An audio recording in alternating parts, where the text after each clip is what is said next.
అడగాల్సిందే తెలంగాణ ప్రజలకు వెంటనే క్షమాపణ అడగాల్సిందే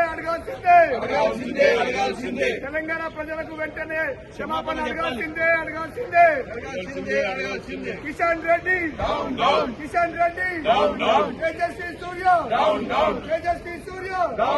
తేజస్వి సూర్య బీజేపీ తెలంగాణకు జరిగిన అవమానాన్ని నశించాలి తెలంగాణకు జరిగిన అవమానాన్ని తెలంగాణకు జరిగిన అవమానాన్ని తెలంగాణకు జరిగిన అవమానాన్ని తెలంగాణకు జరిగిన అవమానాన్ని తెలంగాణకు జరిగిన అవమానాన్ని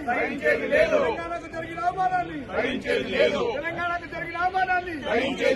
తెలంగాణకు జరిగిన అవమానాన్ని కిషన్ రెడ్డి తేజస్వి సూర్య